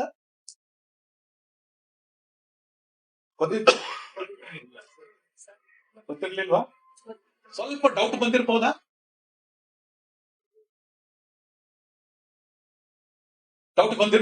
ಬಂದಿರ್ಬೋದು, ಗೊತ್ತಿಲ್ಲ ನಮಗೆ. ಇದನ್ನ ಸಂಪೂರ್ಣವಾಗಿ ಅರ್ಥ ಮಾಡ್ಕೊಳ್ಬೇಕಂತಂದ್ರೆ ಒಂದು ಎಕ್ಸರ್ಸೈಸ್ ನಾನು ಹೇಳ್ತೇನೆ, ದಯವಿಟ್ಟು ಎಲ್ಲರೂ ಮಾಡ್ಲಿಕ್ಕೆ ಹೋಗ್ಬಿಡಿ. ಯಾರಿಗೆ ಸ್ವಲ್ಪ ಧೈರ್ಯ ಇದೆ ಅಂತವ್ರು ಮಾಡಿ. Put your self in the shoes of Abraham. ನಿನ್ನನ್ನೇ ಅಬ್ರಹಾಮನ ಸ್ಥಾನದಲ್ಲಿ ಇಟ್ಟುಕೋ. ದೇವರು ನಿನಗೆ ಅಪ್ಪಣೆ ಏನ್ ಕೊಡ್ತಾ ಇದ್ದಾನೆ ಕೇಳು. ನೀನು ಮಾಡ್ಲಿಕ್ಕೆ ರೆಡಿ ಇದೆಯಾ? ಮಾಡ್ಲಿಕ್ಕೆ ರೆಡಿ ಇಲ್ಲ. ಈ ಧ್ಯಾನ ನಾನು ಮಾಡ್ಲಿಕ್ಕೆ ಸ್ಟಾರ್ಟ್ ಮಾಡಿದಾಗ ನಮ್ಮ ಇಬ್ಬರು ಸುಂದರವಾದಂತ ಟ್ವಿನ್ ಗ್ರ್ಯಾಂಡ್ ಚಿಲ್ಡ್ರನ್ ನಮ್ಮ ಮನೆಯಲ್ಲಿ ಬಂದ್ರು, ಜರ್ಮನಿಯಿಂದ ಬಂದ್ರು. ಫಸ್ಟ್ ಟೈಮ್ ನಮ್ಮ 6-7 months ಓಲ್ಡ್ ಗ್ರ್ಯಾಂಡ್ ಚಿಲ್ಡ್ರನ್ ಅವ್ರನ್ನ ನಾವು ನೋಡ್ತಾ ಇದ್ದೇವೆ. ಟ್ವಿನ್ಸ್, ಫಸ್ಟ್ ಟೈಮ್ ಟ್ವಿನ್ಸ್ ನೋಡ್ತಾ ಇದ್ದೇವೆ. ಸುಂದರವಾಗಿ ಪ್ರತಿ ಸಾರಿ ಅವರನ್ನು ನೋಡ್ಬೇಕಾದ್ರೆ ಅಷ್ಟು ಸುಂದರವಾಗಿ ದೇವರು ಕ್ರಿಯೇಟ್ ಮಾಡಿದಾನಲ್ಲ ಅಂತ. ಇವರು ಬೆಳೆದು ದೊಡ್ಡವರಾದ್ಮೇಲೆ ಇವರು ದೇವರ ಮಕ್ಕಳಾಗ್ಲಿ ಅನ್ನುವಂತ ಪ್ರಾರ್ಥನೆ ಯಾವಾಗ್ಲೂ ನಾವು ಮಾಡ್ತಾ ಇರ್ತೇವೆ. ಆದ್ರೆ I put myself in the shoes of Abraham and God is telling me, are you ready to give up your grandchildren for my sake? ನನ್ನ ಸೇವೆಗೋಸ್ಕರ, ನನ್ನ ರಾಜ್ಯದ ಅಭಿವೃದ್ಧಿಗೋಸ್ಕರವಾಗಿ ನನಗೆ ಬೇಕು ಅಂತ ನಾನು ಕೇಳಿದ್ರೆ ಈ ಮುದ್ದಾದಂತಹ 2 ಮಕ್ಕಳನ್ನ ಕೊಡ್ಲಿಕ್ಕೆ ರೆಡಿ ಇದೆಯಾ ಅನ್ನೋ ಪ್ರಶ್ನೆ ನಾನೇ ನನಗೆ ಕೇಳ್ಕೊಂಡೆ. ಉತ್ತರನೂ ಹೇಳ್ಬಿಟ್ಟೆ, ಕೊಡಲ್ಲ ಅಂತ. ಹೇಗೆ ಕೊಡ್ಲಿಕ್ಕ? ಈಗ 10 ದಿವಸ ಆಯ್ತು ನೋಡಿ. ಇನ್ನೊಂದು 70 ವರ್ಷ ಬದುಕಲಿ, ಬದುಕಿ ಮುದುಕರಾದ್ಮೇಲೆ ನಿನ್ ಸೇವೆ ಕೊಡ್ತೇನೆ ಅಲ್ವಾ? ನಮ್ಮ ಲಾಜಿಕಲ್ ಥಿಂಕಿಂಗ್ ಕೊಡಲ್ಲ. ನೋಡಿ, ಮುದುಕರಾದ್ಮೇಲೂ ಕೊಡಲ್ಲ ಅಲ್ವೇ? ಸೊ ಇದನ್ನ ಯಾಕೆ ನಾನು ಹೇಳ್ತಾ ಇದ್ದೀನಿ ಅಂತಂದ್ರೆ, ಅಬ್ರಹಾಮನು ಇಸಾಕನ ಪ್ರಶ್ನೆಯನ್ನ ಕೇಳಿದಾಗ ಅವನ ಹೃದಯದಲ್ಲಿ, ಅವನ ಮನಸ್ಸಿನಲ್ಲಿ ಬಂದಂತ ಭಾವನೆಗಳು ಏನು? ಇಸಾಕನು ಅಲ್ಲಿದ್ದಂತಹ ಸಾಮಗ್ರಿಗಳನ್ನ ನೋಡುವಾಗ ಅವನಿಗೆ ಏನಾದ್ರೂ ಸ್ವಲ್ಪ ಅನಿಸಿತ, ನನ್ನ ಅಪ್ಪ ಯಾವ ಯಜ್ಞದ ಬಲಿಪಶುವನ್ನ ತಗೊಂಡು ಹೋಗ್ತಾ ಇಲ್ಲ, ನಾನೇ ಆ ಬಲಿಪಶುವ ಅನ್ನೋ ಯೋಚನೆ ಆತನಿಗೆ ಬಂದಿರಬಹುದಾ? ಯೋಚನೆ ಮಾಡಿ. ಸೊ ಕೇವಲ ಅವನ ಮನಸ್ಸಿನಲ್ಲಿ, ಅಂದ್ರೆ ಅವನ ತಲೆಯಲ್ಲಿ ಬರುವಂತ ಯೋಚನೆಗಳನ್ನೆಲ್ಲ ನಾವು ನೋಡ್ಬೇಕಾಗಿರೋದು, ಅವನ ಹೃದಯದಲ್ಲಿ, ಮಗನಾದಂತ ಇಸಾಕನ ಹೃದಯದಲ್ಲಿ ಯಾವ ಯೋಚನೆಗಳು ಬಂತು, ತಂದೆಯಾದಂತ ಅಬ್ರಹಾಮನ ಹೃದಯದಲ್ಲಿ ಬಂದಂತ ಯೋಚನೆಗಳು ಏನು ಅನ್ನೋದನ್ನ ನೋಡ್ಬೇಕಾಗಿರೋದು ಬಹಳ ಪ್ರಾಮುಖ್ಯ. ಓಕೆ,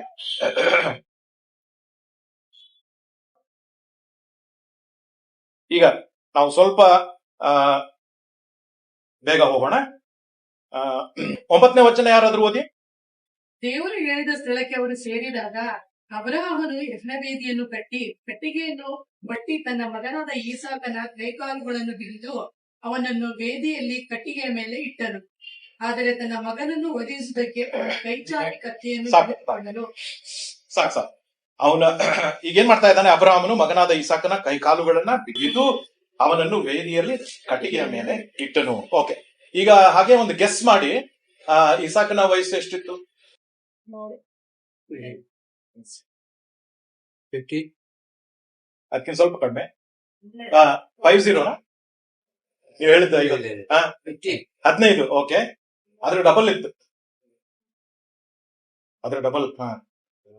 ಓಕೆ, 30ರಿಂದ 33 ಇತ್ತು ಅಂತ ಲೆಕ್ಕ ಮಾಡಿ ಥಿಯಾಲಜಿಯನ್ಸ್ ಹೇಳ್ತಾರೆ ಅಲ್ವಾ? ಓಕೆ, ಅದರಲ್ಲೂ ಕೂಡ ನೋಡಿ, ಆತನು ಯೇಸು ಸ್ವಾಮಿಗೆ ಪ್ರತಿರೂಪನಾಗಿದ್ದಾನೆ. ಯಾಕಂದ್ರೆ ಯೇಸು ಸ್ವಾಮಿ ತನ್ನ ಸೇವೆಯನ್ನು ಆರಂಭ ಮಾಡಿದ್ದು 33ನೇ ಇಸ್ವಿಗೆ ಆತನು ಶಿಲುಬೆಗೆ ಜಡಿಯಲ್ಪಟ್ಟ. ಈಗ 30 ವರ್ಷದ ಮಗುವನ್ನ ನೀವು ಬಿಗಿಬಹುದಾ? ಸುಮ್ನೆ ಇರ್ತೀಯನಪ್ಪ? ಜಿಮ್ಮಿಗೆ ಎದಕ್ಕೆ ಹೋಗ್ತಾ ಇರೋದು ಮತ್ತವ್ರು? ಆದ್ರೆ ಇಲ್ಲಿ ಇಸಾಕನ್ ಏನ್ ಮಾಡ್ತಾ ಇದ್ದಾನೆ?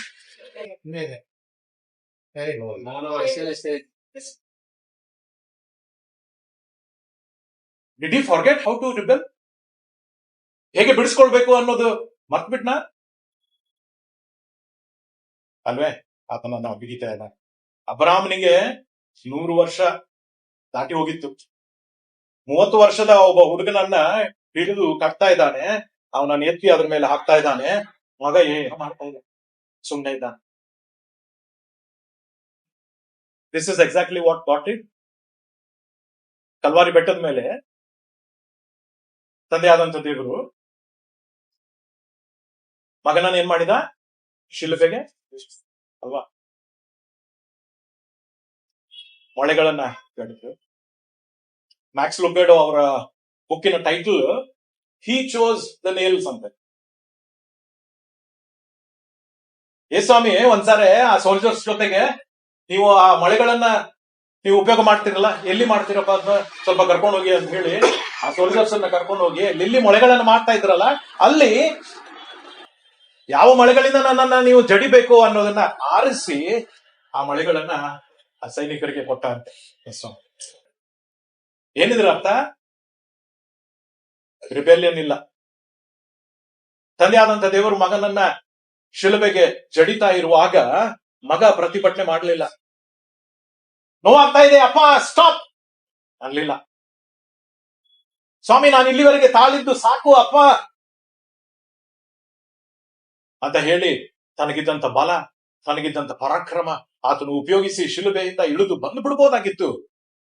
For your self. ಅದಕ್ಕೆ ಒಬ್ಬ ದೇವರ ಸೇವಕರು ಹೀಗೆ ಹೇಳಿದ್ದಾರೆ, it was not the nails that held Jesus to the cross, it was the love that he has for you and me that held him. ಆ ಸೈನಿಕರು ಶಿಲುಬೆ ಆ ಮೊಳೆಗಳನ್ನ ಉಪಯೋಗ ಮಾಡದೇ ಇದ್ರು ಕೂಡ Jesus would still be hanging on the cross because he loves you and me so much. ಅಂತ ಒಂದು ಪ್ರೀತಿಯಿಂದ ಅವರನ್ನ ಆತನಿಗೆ ಪ್ರೀತಿಸಿದ.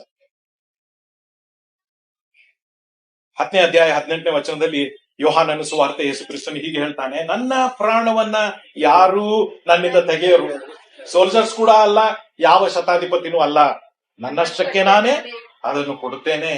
ಅದನ್ನು ಕೊಡುವುದಕ್ಕೆ ನನಗೆ ಅಧಿಕಾರ ಉಂಟು, ಅದನ್ನ ತಿರುಗಿ ಪಡೆದುಕೊಳ್ಳುವುದಕ್ಕೆ ನನಗೆ ಅಧಿಕಾರ ಉಂಟು. ಈ ಅಪ್ಪಣೆಯನ್ನು ನನ್ನ ತಂದೆಯಿಂದ ಹೊಂದಿದ್ದೇನೆ ಅಲ್ವೇ. ಅದನ್ನು ಕೊಡುವುದಕ್ಕೆ, ಅದಕ್ಕಿಂತ ಮೊದಲು ನನ್ನಷ್ಟಕ್ಕೆ ನಾನೇ ಅದನ್ನ ಕೊಡುತ್ತೇನೆ ಅಂತ ಈಸಾಕನು ಈಗ ಹೇಳ್ತಾ ಇದ್ದಾನೆ. ಈಸಾಕನನ್ನ ಈಗ ಅಬ್ರಾಹ್ಮನು ಗಟ್ಟಿಯಾಗಿ ಕಟ್ತಾ ಇರ್ಬೇಕಾದ್ರೆ ಅವನೇನ್ ಹೇಳ್ತಾ ಇದ್ದಾನೆ, ಅಪ್ಪ ನೀನ್ ಕಟ್ಬೇಕಾಗಿಲ್ಲ, you don't have to tie me, ನೀನ್ ಬಿಟ್ಬಿಡು, ನೀನ್ ಜಸ್ಟ್ ಹೇಳು ನನಗೆ ಎಲ್ಲಿ ಹೋಗ್ಬೇಕು, ಏನ್ ಮಾಡ್ಬೇಕು ಅಂತ ಹೇಳಿ, I will go and I will lie down there. ಯೇಸು ಸ್ವಾಮಿ ಮಾಡುತ್ತೀವಿ ಅದೇ. ಮಗನು ತನ್ನ ತಂದೆಗೆ ಸಂಪೂರ್ಣವಾಗಿ ಸಮರ್ಪಿಸಿಕೊಟ್ಟ. ಈಸಾಕನು ಕೂಡ ಹಾಗೆ ಮಾಡಿದ, ಯೇಸು ಕ್ರಿಸ್ತನು ಕೂಡ ಹಾಗೆ ಮಾಡಿದ. ಯೇಸು ಕ್ರಿಸ್ತನು ಸತ್ತಂತ ಸಮಯದಲ್ಲಿ ಅಲ್ಲಿ ಸುತ್ತಲೂ ಇದ್ದಂತ ಜನರು ಹೇಳ್ತಾ ಇದ್ದಾರೆ, ಅವನು ಮತ್ತೊಬ್ಬರನ್ನು ರಕ್ಷಿಸಿದನು, ನನ್ನನ್ನು ರಕ್ಷಿಸಿಕೊಳ್ಳಲಾರನು ಅಂತ. ಇಂಗ್ಲಿಷ್ ನಲ್ಲಿ ಅದು ಬಹಳ ಚಂದವಾಗಿದೆ. ಯಾರಾದ್ರೂ ಓದ್ತಿರೋದು? ಮ್ಯಾಥ್ಯೂ 27 ನಾನು ಓದ್ತೇನೆ. He saved others himself he could not save. ತಪ್ಪದು. ಅದಕ್ಕೆ ಒಬ್ಬ ದೇವರ ಸೇವಕರು ಹೀಗೆ ಹೇಳ್ತಾರೆ, himself he would not save. he could not ಅಲ್ಲ ಅಂದ್ರೆ ಅವನು ಅಸಹಾಯಕನಾಗಿಬಿಟ್ಟ, ತನ್ನನ್ನೇ ರಕ್ಷಿಸಿಕೊಳ್ಳಿಕ್ಕೆ ಆಗ್ಲಿಲ್ಲ ಅಂತಲ್ಲ. ಅವನಿಗೆ ತನ್ನನ್ನೇ ರಕ್ಷಿಸಿಕೊಳ್ಳುವಂತೆ ಎಲ್ಲಾ ಬಲ ಇತ್ತು, ಆದ್ರೆ ರಕ್ಷಿಸಿಕೊಳ್ಳಲಿಲ್ಲ. he would not ಅಂತ ಹೇಳುವಾಗ ಅಲ್ಲಿ ವಿಲ್ ಬರ್ತದೆ. ತನ್ನ ಸ್ವ ಇಚ್ಛೆಯಿಂದ ತನ್ನನ್ನೇ ಅವನು ರಕ್ಷಿಸಿಕೊಳ್ಳಲಿಲ್ಲ. ಯೋಹಾನ ಸುವಾರ್ತೆಯಲ್ಲಿ ನಾವು ಮತ್ತೆ ನೋಡ್ತೇವೆ, ಅವರು ಯೇಸುವನ್ನು ತೆಗೆದುಕೊಂಡು ಹೋದರು, ಆತನು ತನ್ನ ಶಿಲುಬೆಯನ್ನ ತಾನೇ ಹೊತ್ತುಕೊಂಡು ಕಪಾಲಸ್ಥವೆಂಬ ಸ್ಥಾನಕ್ಕೆ ಅಲ್ಲಿ ಹೋದ ಅಲ್ವೇ. ಅಲ್ಲಿ ಇಸಾಕನ್ನು ತನ್ನ ಕಟ್ಟಿಗೆಯನ್ನ ತೆಗೆದುಕೊಂಡು ಹೋಗಿದ್ದನ್ನ ನಾವು ನೋಡ್ತೇವೆ ಅಲ್ವೇ. ಕರೆಕ್ಟ್. ಲಾಸ್ಟ್ ಪಾಯಿಂಟ್ಗೆ ನಾವು ಬರೋಣ. ನಮ್ಮ ಧ್ಯಾನ ನಾವು ಮುಗಿಸ್ತಾ ಇರುವ ಹಾಗೆ the promise that is declared ಅಲ್ವೇ, ನಮಗೆ ದೇವರು ಕೊಟ್ಟಿರುವಂತಹ ವಾಗ್ದಾನ. ಓಕೆ, ಈಗ ಸ್ವಲ್ಪ ಪಿಕ್ಚರ್ ಚೇಂಜ್ ಆಗ್ತದೆ ಈಗ. ಓಕೆ, 11ನೇ ವಚನ ಓದಿ, 22ನೇ ಅಧ್ಯಾಯ, ಜೆನೆಸಿಸ್ ಚಾಪ್ಟರ್ 22:11. ಅವನು ಕೈಚಾಚಿ ಕತ್ತಿಯನ್ನು ಹಿಡಿದುಕೊಳ್ಳಲು ಯೆಹೋವನ ದೂತನು ಆಕಾಶದೊಳಗಿಂದ ಅಬ್ರಾಮನೇ ಅಬ್ರಾಮನೇ ಎಂದು ಅವನನ್ನು ಕರೆದನು. ಅದಕ್ಕೆ ಅಬ್ರಾಮನು ಇಗೋ ಇದ್ದೇನೆ ಅಂದನು. ಆ ದೂತನು ಅವನಿಗೆ, ನಿನ್ನ ಹುಡುಗನ ಮೇಲೆ ಕೈ ಹಾಕಬೇಡ, ಅವನಿಗೆ ಏನೂ ಮಾಡಬೇಡ. ಓಕೆ, ಸಾಕು. ಓಕೆ, ಈ ರಿಹರ್ಸಲ್ ಅನ್ನೋ ವರ್ಡ್ ಗೊತ್ತಾ ನಿಮಗೆ? ರಿಹರ್ಸಲ್ ಅಂತಂದ್ರೆ ಅದು ಒಂದು ಪ್ರಾಕ್ಟೀಸ್. ಓಕೆ, ಈಗ ಕಾಲೇಜಲ್ಲಿ ಸ್ಕೂಲಲ್ಲಿ ಡ್ರಾಮಾಸ್ ಎಲ್ಲ ಮಾಡುವಾಗ ರಿಹರ್ಸಲ್ ಆಗುತ್ತೆ. ಆಮೇಲೆ ಡ್ರಾಮಾಸ್ ಗಳಲ್ಲಿ ಏನ್ ಮಾಡ್ತಾರೆ ಅಂದ್ರೆ ವೇಷಭೂಷಣ ಯೂಸ್ ಮಾಡ್ತಾರೆ ಅಲ್ವೇ. ಅದಕ್ಕೇನಂತಾರೆ ಇಂಗ್ಲಿಷ್ ನಲ್ಲಿ? ಕಾಸ್ಟ್ಯೂಮ್ಸ್ ಯೂಸ್ ಮಾಡ್ತಾರೆ. ರಿಹರ್ಸಲ್ ಮಾಡುವಾಗ ಕಾಸ್ಟ್ಯೂಮ್ಸ್ ಹಾಕಿನೂ ಮಾಡ್ತಾರೆ, ಗೊತ್ತಾ ನಿಮ್ಗೆ? ಎಲ್ಲ ಕರೆಕ್ಟ್ ಆಗಿ ಫಿಟ್ ಆಗುತ್ತೆ ಇಲ್ಲೋ, ಮತ್ತೆ ಹೆಲ್ಮೆಟ್ ಟೈಟ್ ಆಗ್ಬಿಟ್ರೆ, ಮತ್ತೆ ಬರ್ಚಿ ಸ್ವಲ್ಪ ಚಿಕ್ಕದಾಗ್ಬಿಟ್ರೆ ಅಂತ ಹೇಳಿ ಎಲ್ರಿಗೂ ಯಾವ ಹೈಟ್ ಪ್ರಕಾರ ಏನೇನಾಗುತ್ತೆ ಎಲ್ಲ ಫುಲ್ ರಿಹರ್ಸಲ್ ಮಾಡಿ ಫೈನಲ್ ಆಗೋದಕ್ಕಿಂತ ಮೊದಲು ರಿಹರ್ಸಲ್ ಮಾಡ್ತಾರೆ. ಈಸಾಕ ಮತ್ತು ಅಬ್ರಹಾಮನ ಕತೆ, it is a rehearsal of Jesus and his father story. Okay, rehearsal ಇದು. ಒಂದು ಛಾಯೆಯನ್ನ ತೋರಿಸ್ತಾ ಇದ್ದಾನೆ ದೇವರು, ಮುಂದೆ ಏನಾಗ್ಲಿಕ್ಕಿದೆ ಅನ್ನೋದರ ಒಂದು ಛಾಯೆ ಈಗ ಇದೆ ನೋಡಿ ಅಂತ ಹೇಳಿ ಆತನು ತೋರಿಸ್ತಾ ಇದ್ದಾನೆ. ಹಾಗಿದ್ರೆ ಯಾರ ವೇಷಭೂಷಣ ಹಾಕಿದ್ದಾರೆ ಅಂತ ಹೇಳಿ ಸ್ವಲ್ಪ ನೋಡೋಣ. ಓಕೆ, ಅಬ್ರಾಮನು ಯಾರ ವೇಷಭೂಷಣ ಹಾಕಿದ್ದಾನೆ? ತಂದೆಯಾದ ದೇವರ ವೇಷಭೂಷಣ. ಕರೆಕ್ಟ್. ಇಸಾಕನು? ಹೌದಾ? ಮತ್ತೆ ಇಲ್ಲಿ ನಾವು ಓದ್ತಾ ಇರೋದೇನು, ಅಬ್ರಾಹ್ಮನೇ ನಿನ್ನ ಹುಡುಗನ ಮೇಲೆ ಕೈ ಹಾಕ್ಬೇಡ ಅಂತ ಹೇಳಿ. ಯೇಸು ಕ್ರಿಸ್ತನ ವೇಷಭೂಷಣ ಇಸಾಕ ಹಾಕಿದ್ರೆ ಸಾಯ್ಬೇಕಿತ್ತು.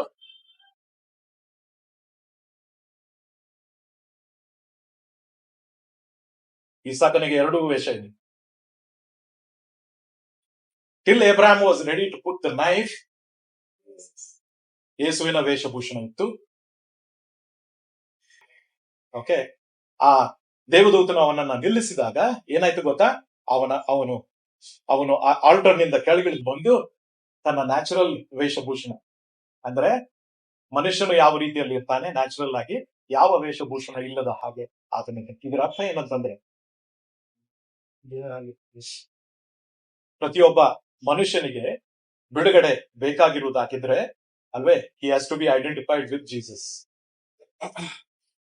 ಇನ್ಫ್ಯಾಕ್ಟ್ ಒಂದು ಪ್ರಶ್ನೆ ಕೇಳ್ತೇನೆ, ಇಸಾಕನು ಯೇಸು ಕ್ರಿಸ್ತನ ವೇಷಭೂಷಣ ಇಲ್ಲಿವರೆಗೆ ಆತನು ಹಾಕೊಂಡಿದ್ದ.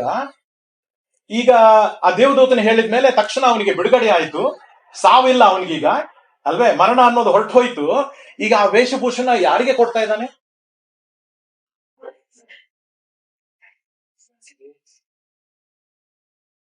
ಯಾರು ಸಾಯ್ತಾರಲ್ಲಿ? ಕುರಿಗೆ ಕೊಡ್ತಾ ಇದ್ದಾನೆ.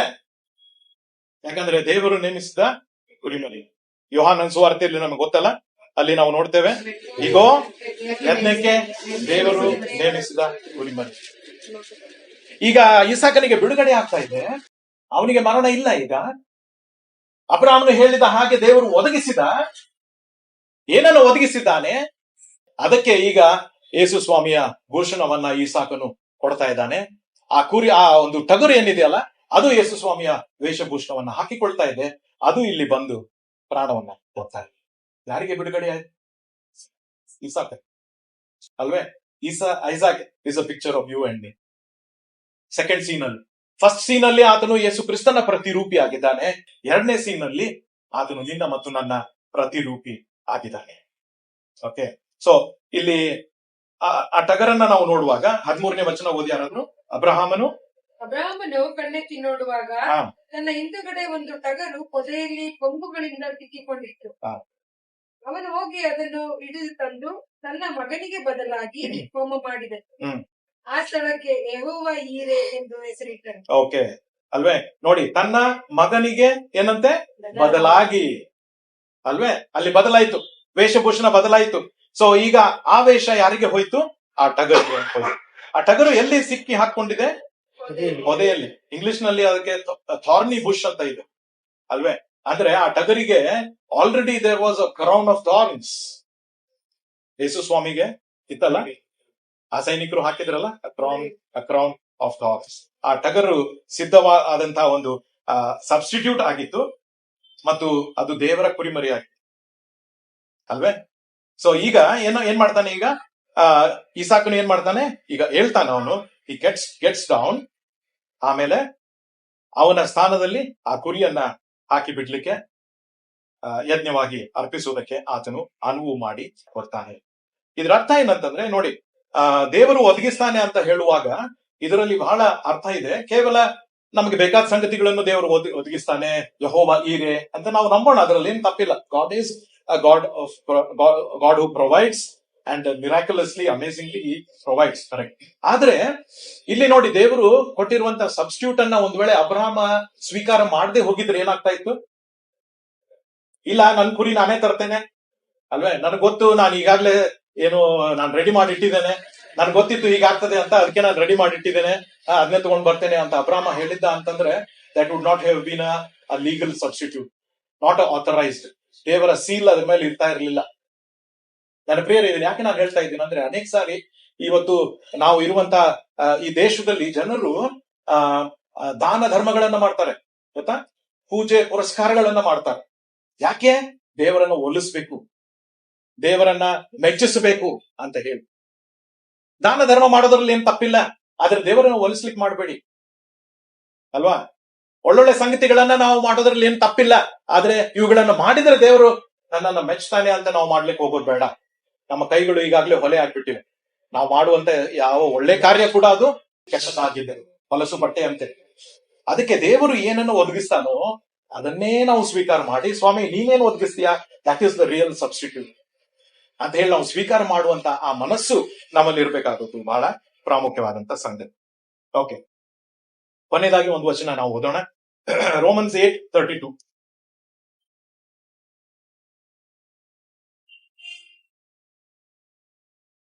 ಸ್ವಂತ ಮಗನನ್ನು ಉಳಿಸಿಕೊಳ್ಳದೆ ಅವನನ್ನು ನಮ್ಮೆಲ್ಲರಿಗೋಸ್ಕರ ಒಪ್ಪಿಸಿಕೊಟ್ಟನಲ್ಲ, ಹ್ಮ್. ಮಗನನ್ನು ಕೊಟ್ಟ ಮೇಲೆ ಸಮಸ್ತವನ್ನು ನಮಗೆ ದಯಪಾಲಿಸದೆ ಇರುವನೆ. ದೇವರು ಆದುಕೊಂಡವರ ಮೇಲೆ ಯಾರು ತಪ್ಪು ಹೊರಿಸಾರು? ಸಾಕು ಅಲ್ವೇ? ಸ್ವಂತ ಮಗನನ್ನ ಏನ್ ಮಾಡ್ಲಿಲ್ಲ, ಉಳಿಸಿಕೊಳ್ಳಲಿಲ್ಲ ಅಲ್ವೇ? ಸೊ ಈ ಒಂದು ಛಾಯೆಯ ಚಿತ್ರದಲ್ಲಿ ಇರುವಂತ ಒಂದೇ ಒಂದು ಡಿಫ್ರೆನ್ಸ್ ಏನಂತಂದ್ರೆ, ಇಸಾಕನು ಇಲ್ಲಿ ಬದುಕಿ ಉಳಿದ, ಅಲ್ಲಿ ದೇವರ ಮಗನು ಬದುಕಿ ಉಳಿಯಬೇಕು ಅಲ್ವೇ? ಅಬ್ರಹಾಮನ ಮಗನನ್ನ ದೇವರು ಉಳಿಸಿದ, ತನ್ನ ಮಗನನ್ನೇ ಯಾಕೆ ಉಳಿಸ್ಲಿಲ್ಲ ಅಲ್ವೇ? ನೋಡಿ, ಅಲ್ಲಿ ನಿನ್ನ ನನ್ನ ಪಾತ್ರ ಬರ್ತದೆ. ಯಾಕೆ ಅಂತಂದ್ರೆ, ತನ್ನ ಮಗನನ್ನ ಎಷ್ಟಾಗಿ ಆತನು ಪ್ರೀತಿಸಿದನೋ, ಒಂದು ವೇಳೆ ಅದಕ್ಕಿಂತ ಹೆಚ್ಚಾಗಿ ನಿನ್ನನ್ನು ಆತನು ಪ್ರೀತಿ ಮಾಡಿದ. ಅದಕ್ಕೆ he made a substitute for Abraham's son, but he stopped himself from giving a substitute for his own son. ನನ್ನ ಪ್ರಿಯರೇ, ನಾನು ಆಗ್ಲೇ ಹೇಳಿದ ಹಾಗೆ ಗೆತ್ಸೆಮನೆಯಲ್ಲಿ ಏನ್ ನಡೀತೋ ನಮಗೆ 0.1% ಅಷ್ಟೇ ಗೊತ್ತು. ಎಷ್ಟು ಧ್ಯಾನ ಮಾಡಿ ಎಷ್ಟು ಇದು ಮಾಡಿದ್ರು ಅಲ್ಲಿ ಏನು ನಿಜವಾಗ್ಲೂ ನಡೀತಂತ ನಮ್ಗೆ ಗೊತ್ತಾಗಲ್ಲ. ಅದೇ ರೀತಿಯಲ್ಲಿ ಕಲ್ವಾರಿ ಬೆಟ್ಟದಲ್ಲಿ ಏನ್ ನಡೀತದೆ, ತಂದೆ ಮತ್ತು ಮಗನ ಮಧ್ಯದಲ್ಲಿ ಏನೇನಾಯ್ತು, 0.1% ಕೂಡ ಅಲ್ಲ ನಮ್ಗೆ ಗೊತ್ತಿರೋದು. ಅಷ್ಟು ಅಪಾರವಾಗಿದೆ, ಅಷ್ಟು ಮೈಂಡ್ ಬಾಗ್ಲಿಂಗ್ ಆಗಿದೆ. We cannot explain. ಆದ್ರೆ ಅರ್ಥ ಆಗಲ್ಲ ಅಂತ ನಾವು ಸ್ವೀಕಾರ ಮಾಡದೆ ನಂಬದೇ ಇರೋದು ಮೂಢತನ. We should not. ಓಕೆ, ಅದಕ್ಕೆ ಇಲ್ಲಿರುವಂತ ಈ ಮಾತು, ತನ್ನ ಮಗನನ್ನ ಆತನು ಉಳಿಸಿಕೊಳ್ಳದೆ ಆತನನ್ನ ನಮ್ಮೆಲ್ಲರಿಗೋಸ್ಕರ ಒಪ್ಪಿಸಿಕೊಟ್ಟ. ನಮ್ಮೆಲ್ಲರಿಗೋಸ್ಕರ ಆತನು ಒಪ್ಪಿಸಿಕೊಟ್ಟ ಅಲ್ವೇ? ಹಾಗಿದ್ಮೇಲೆ ಉಳಿದ ಎಲ್ಲಾ ಸಂಗತಿಗಳನ್ನು ಕೂಡ ಆತನು ಒಪ್ಪಿಸಿ ಆತನು ಕೊಡುವ ಆತನೇ ಆಗಿದ್ದಾನೆ. ಹಾಗಿದ್ರೆ ಅಬ್ರಹಾಮ ಮತ್ತು ಇಸಾಕನ ಕತೆ ಬಗ್ಗೆ ಅಲ್ಲ ನಾನು ಹೇಳಿದ್ದು. ಯಾವ ತಂದೆ ಯಾವ ಮಗನ ಕತೆ ಇವತ್ತು ನಾನು ಹೇಳಿದ್ದು? ತಂದೆಯಾದಂತ ದೇವರು, ಆತನ ಒಬ್ಬನೇ ಮಗನಾದಂತ ಯೇಸು ಕ್ರಿಸ್ತನು. The greatest story ever told in this world. ಈ ಒಂದು ಘಟನೆಯ ಹಾಗೆ ಇನ್ಯಾವ ಘಟನೆಯ ಕೂಡ ಈ ಲೋಕದಲ್ಲಿ ಇಲ್ಲ. ಅಷ್ಟು ಯುನೀಕ್ ಆಗಿದೆ. ಯಾಕಂದ್ರೆ ದೇವರು ಏನನ್ನಾದ್ರೂ ಪ್ಲಾನ್ ಮಾಡಿದ್ರೆ ಅದನ್ನ ಡ್ಯೂಪ್ಲಿಕೇಟ್ ಮಾಡ್ಲಿಕ್ಕೆ ಯಾರಿಗೂ ಬರಲ್ಲ. ತನ್ನ ಒಬ್ಬನೇ ಮಗನನ್ನ ಆತನು ಒಪ್ಪಿಸಿ ಕೊಟ್ಟ. ಆತನನ್ನ ಸ್ವೀಕಾರ ಮಾಡುವುದು, ಆ ಶಿಲುಬೆಯ ಮೂಲಕವಾಗಿ ಬರುವಂತ ಆ ಒಂದು ಪ್ರಭಾವ, ಆ ತೇಜಸ್ಸು ಏನಿದೆ ಅನ್ನೋದನ್ನ ನೋಡುವುದು, ಗ್ರಹಿಸುವುದು, ಅದನ್ನ ನನ್ನದನ್ನಾಗಿ ಮಾಡಿಕೊಳ್ಬೇಕಾಗಿ ಪ್ರಾಮುಖ್ಯವಾದ ನಾವು ಕುಳಿತ ಸ್ಥಳಗಳನ್ನು ನಮ್ಮ ತಲೆಗಳನ್ನು ತಗ್ಗಿಸೋಣ. ಶಿಲುಬೆಯ ಚಿತ್ರ ಬಹಳ ಸ್ಪಷ್ಟವಾಗಿ ನಾವು ನೋಡಿದ್ದೇವೆ. ಒಂದ್ ವೇಳೆ ನಾವು ಕೇಳಿದ್ದೇವೆ ಅನೇಕ ಸಾರಿ, ಆದರೆ ನಿಜವಾಗ್ಲೂ ಇದರ ಅಗಾಧತೆ ಎಷ್ಟು. ತಂದೆಯಾದಂತ ದೇವರು ತನ್ನ ಒಬ್ಬನೇ ಮಗನನ್ನ ಎಷ್ಟಾಗಿ ಆತನು ಪ್ರೀತಿಸಿದ, ಆದ್ರೆ ತಾನು ಪ್ರೀತಿಸಿದ ಮಗನನ್ನೇ ನಮಗೋಸ್ಕರವಾಗಿ ಕೊಟ್ಟು ಬಿಟ್ಟ ಅಲ್ಲ. ಅಯ್ಯೋ ದೇವರೇ, ಎಂಥ ಪ್ರೀತಿ ನಿನ್ನದು. ಆ ಪ್ರೀತಿಯನ್ನು ತೋರಿಸುವುದಕ್ಕೋಸ್ಕರವಾಗಿ ಇವತ್ತು ನಮ್ಮನ್ನ ಇಲ್ಲಿ ಆತನು ಇಟ್ಟಿದ್ದಾನೆ. ಈ ಸಂದೇಶ ನಾವು ಕೇಳಬೇಕಾಗಿತ್ತು ಇವತ್ತು. ಈ ಒಂದು ಭಾಗ ನಾವು ಧ್ಯಾನ ಮಾಡ್ಬೇಕಾಗಿತ್ತು ಇವತ್ತು. ಯಾಕಂದ್ರೆ ದೇವರು ಇನ್ನೂ ಕೂಡ ನಮ್ಮನ್ನ ಪ್ರೀತಿಸ್ತಾನೆ. God still loves.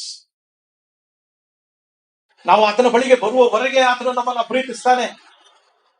ಆತನನ್ನ ಪ್ರತಿಭಟಿಸಿ ನಾವು ಎಷ್ಟು ಹಿಂದೆ ಹೋದರೂ ಕೂಡ he is a loving father who runs after us, who cries for us. ಅದಕ್ಕೋಸ್ಕರವಾಗಿ ನಾವು ದೇವರ ಈ ಅಮೂಲ್ಯವಾದಂತ ಪ್ರೀತಿ, ಗಾಡ್ಸ್ ಪ್ಯೂರ್ ಲವ್, ಅದನ್ನ ನಾವು ಎಂದಿಗಾದ್ರೂ ನಾವು ತುಳಿದು ಹಾಕದೆ, ಅದನ್ನ ಎಂದಿಗಾದ್ರೂ ನಾವು ಅಸಡ್ಡೆ ಮಾಡಬೇಕು. ಅಯ್ಯೋ ಸ್ವಾಮಿ, ನಿನ್ನ ಪ್ರೀತಿ ಎಷ್ಟು ಅಪಾರವಾಗಿದೆಯಲ್ಲ, ಇಷ್ಟು ಈ ಲೋಕದಲ್ಲಿ ನನ್ನನ್ನು ಯಾರು ಕೂಡ ಪ್ರೀತಿ ಮಾಡಿಲ್ಲ, ನೀನೊಬ್ಬನೇ. ನಿನ್ನ ಪ್ರೀತಿ ನನಗಿದ್ರೆ ಸಾಕು ಸ್ವಾಮಿ. God, your love is sufficient for me. ಮತ್ತೆ ಯಾವ ಪ್ರೀತಿ ಬೇಡ ನನಗೆ, ಏನನ್ನು ಕೂಡ ನಾನು ಹುಡುಕ್ತಾ ಹೋಗಲ್ಲ. It is enough that I experience your love. ನಿನ್ನ ಪ್ರೀತಿ ಸ್ವಾಮಿ, ಅದನ್ನ ನೀನು ಶಿಲುಬೆ ಮೇಲೆ ನೀನು ತೋರಿಸಿರಿ. ನಿನ್ನ ಮಗನನ್ನ ನನಗೋಸ್ಕರವಾಗಿ ಅರ್ಪಿಸುವುದರ ಮೂಲಕವಾಗಿ ಅದನ್ನ ತೋರಿಸಿದಿ ಸ್ವಾಮಿ. ನನಗೆ ಮಾರ್ಗವನ್ನ ಮಾಡಿ ಕೊಟ್ಟಿದ್ದಿ. ಇಸಾಕನಿಗೆ ಬಿಡುಗಡೆ ಸಿಕ್ಕ ಹಾಗೆ ನನಗೂ ಕೂಡ ಬಿಡುಗಡೆ ಉಂಟು. ನಾನು ಸಾಯಬೇಕಾಗಿಲ್ಲ, ನಾನು ನರಕವನ್ನ ಅನುಭವಿಸಬೇಕಾಗಿಲ್ಲ. ಸ್ವಾಮಿ, ನನಗೆ ಮಾರ್ಗವನ್ನ ನೀನು ಮಾಡಿಕೊಟ್ಟಿದ್ದಿ. ಯೇಸು ಸ್ವಾಮಿ ಅದನ್ನೇ ಹೇಳಿದ, ನಾನೇ ಮಾರ್ಗವು ಸತ್ಯವು ಜೀವವು ಎಂಬುದಾಗಿ.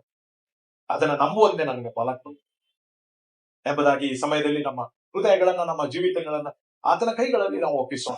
ನನ್ನ ಪ್ರಿಯರೇ, ದೇವರ ಕೈಗಳಲ್ಲಿ ನಮ್ಮ ಜೀವಿತಗಳನ್ನು ಒಪ್ಪಿಸುವುದಕ್ಕಿಂತ ದೊಡ್ಡ ಕಾರ್ಯ ನಮ್ಮ ಜೀವಿತದಲ್ಲಿ ಯಾವುದೂ ಇಲ್ಲ.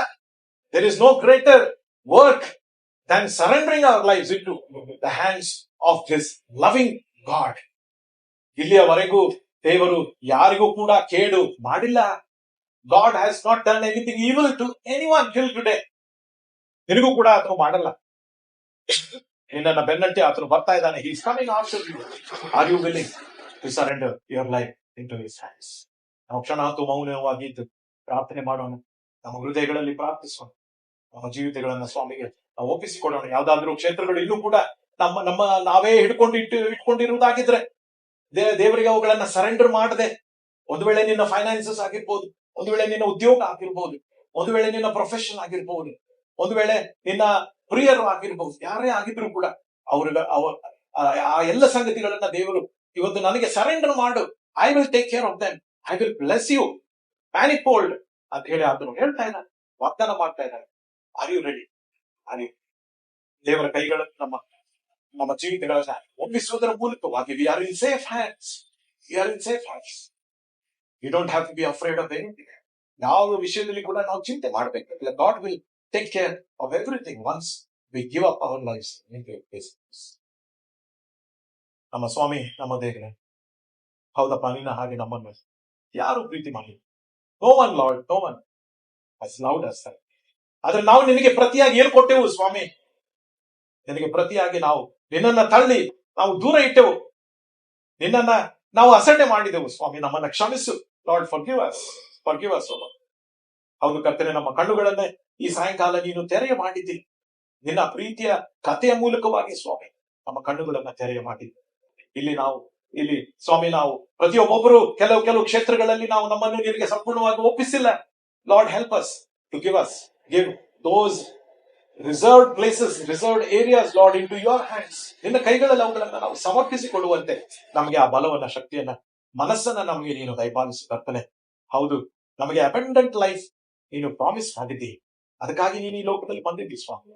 ಅದಕ್ಕೋಸ್ಕರವಾಗಿ ಯೇಸುವನ್ನ ನಾವು ನಂಬುವುದರ ಮೂಲಕವಾಗಿ, ಕರ್ತ ಯೇಸುವನ್ನೇ ನಮ್ಮ ಹೃದಯಗಳಲ್ಲಿ ರಕ್ಷಕನು, ಒಡೆಯನು ಅಂತ ಹೇಳಿ ನಾವು ಸ್ವೀಕಾರ ಮಾಡುವುದರ ಮೂಲಕ ನಿನ್ನನ್ನ ಸ್ವಾಮಿ, ನಿನ್ನ ಅಬಂಡೆಂಟ್ ಲೈಫ್ ಅನ್ನ ನಾವು ಇಲ್ಲಿರುವಂತ ನಾವು ಒಬ್ಬೊಬ್ಬರು ಕೂಡ ಅನುಭವಿಸ್ಲಿಕ್ಕೆ ಆಗುವಂತೆ, ಚಿಕ್ಕವರನ್ನು ಹಿಡಿದುಕೊಂಡು ದೊಡ್ಡವರವರೆಗೂ ಕೂಡ ಎಲ್ಲರೂ ಆ ಅಬಂಡೆಂಟ್ ಲೈಫ್ ನಾವು ಅನುಭವಿಸ್ಲಿಕ್ಕೆ ಆಗುವಂತೆ ನಮ್ಮನ್ನ ನಿನ್ನ ಪ್ರೀತಿಯಿಂದ ಪ್ರೇರೇಪಿಸಿ ನಡೆಸಿ ಸ್ವಾಮಿ. ನಾವು ನಿನ್ನ ಮಕ್ಕಳು, ನಿನ್ನ ಶಿಷ್ಯರು ಆಗಿ ಈ ಲೋಕದಲ್ಲಿ ಇರುವಂತೆ ನಿನ್ನ ಅಬಂಡೆಂಟ್ ಲೈಫ್ ಅನ್ನ ನಾವು ಎಕ್ಸ್ಪೀರಿಯನ್ಸ್ ಮಾಡ್ಲಿಕ್ಕೆ ಆಗುವಂತೆ ನಮ್ಮ ಒಬ್ಬೊಬ್ಬರನ್ನ ನೀನು ಕೈ ಹಿಡಿದು ನಡೆಸಿ ಎಲ್ಲ ಘನಮಾನ, ಮಹಿಮೆ, ಸ್ತುತಿ, ಸ್ತೋತ್ರ ನೀನು ಹೊಂದಬೇಕೆಂಬುದಾಗಿ ನಮ್ಮ ರಕ್ಷಕನಾಗಿರುವಂತ ಕ್ರಿಸ್ತ ಯೇಸುವಿನ ಅಮೂಲ್ಯವಾದ ನಾಮದಲ್ಲಿ ನಂಬಿಕೆಯಿಂದ ಬೇಡಿ ಹೊಂದಿದ್ದೇವೆ ತಂದೆಯೇ. ಆಮೆನ್.